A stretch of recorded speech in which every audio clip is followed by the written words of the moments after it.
ఆంధ్రప్రదేశ్ రాజకీయాల్లో నేడు జీడీ నెల్లూరు వైసీపీలో నెలకొన్న రాజకీయ సంక్షోభం చర్చనీయాంశంగా మారింది. ఒకప్పుడు వైఎస్ కుటుంబానికి నమ్మిన బంటుగా పార్టీకి దశాబ్ద కాలం పాటు సేవ చేసిన మాజీ డిప్యూటీ సీఎం కళత్తూరు నారాయణ స్వామికి ఇప్పుడు సొంత పార్టీ నుంచే గడ్డు పరిస్థితి ఎదురైంది. తన రాజకీయ వారసురాలిగా ఆయన ప్రకటించిన కుమార్తె నాయకత్వంపై క్యాడర్ తీవ్ర అసంతృప్తితో ఉందని తెలుస్తోంది. ఇందుకు గల కారణాలేంటో ఈ స్టోరీలో తెలుసుకుందాం.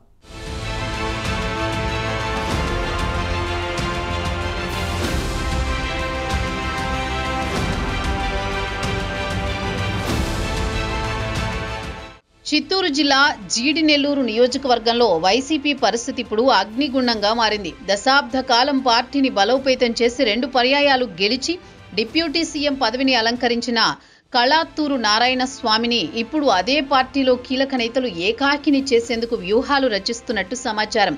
నారాయణ స్వామికి పట్టున్న సత్యవేడును వదిలి కేవలం అధినేత జగన్ ఆదేశాలతో జీడి నెల్లూరుకు వచ్చారు.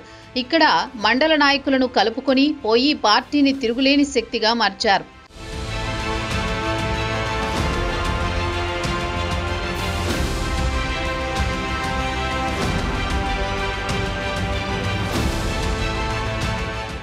అయితే 2024 ఎన్నికల ముందు ఆయన తీసుకున్న వ్యూహాత్మక నిర్ణయం ఇప్పుడు పెను సంక్షోభానికి దారితీసింది. తన కుమార్తె కృపాలక్ష్మిని వారసురాలిగా ప్రకటించి ఆమెను ఎమ్మెల్యే అభ్యర్థిగా నిలబెట్టడం, ఆమె ఓటమి చవిచూడడంతో పరిస్థితి మారింది.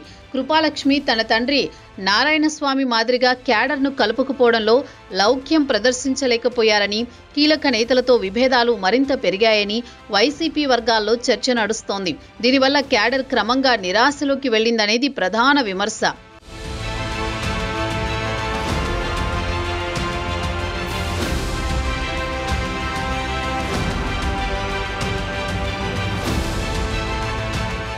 మరోవైపు నియోజకవర్గంలో పార్టీ పట్టుకోల్పోతుందనే భయంతో రెడ్డి సామాజిక వర్గ నాయకత్వం మార్పుపై దృష్టి సారించింది.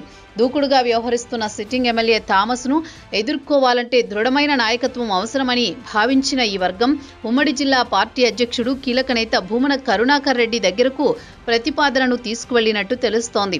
అయితే ప్రస్తుత పరిస్థితుల్లో నాయకత్వ మార్పు సరికాదని భూమన వారికి సర్ది చెప్పే ప్రయత్నం చేసినట్టు సమాచారం.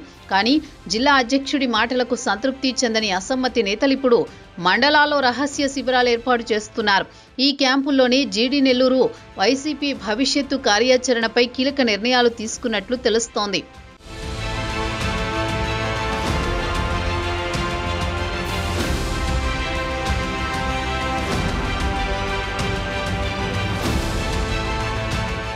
కృపాలక్ష్మి గనుక ఇన్ఛార్జిగా కొనసాగితే పార్టీకి తీరని నష్టం జరుగుతుందని ఇంటర్నల్ గా చర్చించుకుంటున్నట్టు సమాచారం. అలాగే స్థానిక టీడీపీ ఎమ్మెల్యే చేస్తున్న అవినీతి అక్రమాలపై ఆమె పోరాటం చేయకుండా సైలెంట్ గా ఉంటే అర్థమేమిటని ప్రశ్నించారట.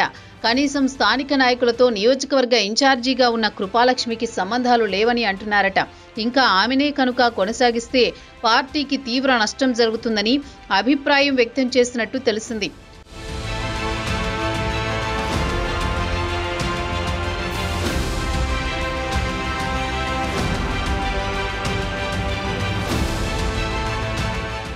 కృపాలక్ష్మిని తప్పించి నియోజకవర్గ ఇన్ఛార్జి బాధ్యతలను కొత్తవారికి అప్పగించాలన్న క్రమంలో మాజీ మంత్రి కుతూహలమ్మ కుమారుడు హరికృష్ణ పేరు ప్రస్తావనకు వచ్చిందట. కొందరు నాయకులు ఆయన పేరును ప్రస్తావిస్తే మరికొందరు మాత్రం గత ఎన్నికల్లో నారాయణస్వామిని ఎదుర్కొని కాంగ్రెస్ పార్టీ నుంచి పోటీ చేసిన ఆయన మేనలుడు రమేష్ తిరిగి వైసీపీలోకి వచ్చే ఛాన్స్ ఉందని అంటున్నారు.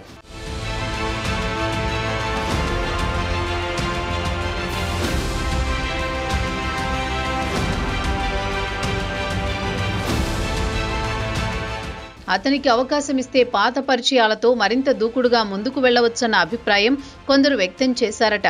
కొత్తగా వచ్చేది ఎవరైనా ఇలా ఎవరికి వారు నారాయణస్వామిని తప్పించే విషయంలో ఎవరికి వారు ఒకే మాట మీద ఉన్నారట. ఇలా నియోజకవర్గంలో వ్యతిరేక వర్గం మొత్తం ఒక మాట మీదకు రావడంతో నారాయణస్వామి శిబిరంలో తీవ్ర కలకలం రేపుతోంది.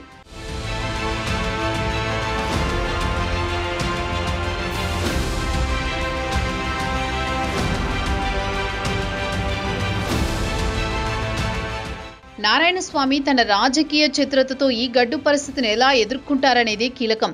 కుమార్తె కృపాలక్ష్మి కూడా వైసీపీ క్యాడర్తో లౌక్యం ప్రదర్శించి అంకిత భావంతో పని చేస్తేనే భవిష్యత్తులో నాయకురాలిగా ఎదిగే అవకాశం ఉందని పార్టీ సీనియర్లు అభిప్రాయపడుతున్నారు. తండ్రి కుమార్తె కలిసి ప్రతికూల అంశాలపై దృష్టి సారించి పార్టీని గాడిలో పెట్టాలనేది వైసీపీ అభిమానుల ఆకాంక్ష. ఈ అసమ్మతి తుఫాన్ జీడీ నెల్లూరు వైసీపీని ఎటువైపు తీసుకువెళుతుందో చూడాలి. వైఎస్ఆర్ కాంగ్రెస్ పార్టీలో అత్యంత కీలక నేత అయిన నారాయణస్వామికి ఎదురైన ఈ పరిస్థితి పార్టీలో అంతర్గత విభేదాలు ఏ స్థాయికి చేరాయో తెలియజేస్తోంది.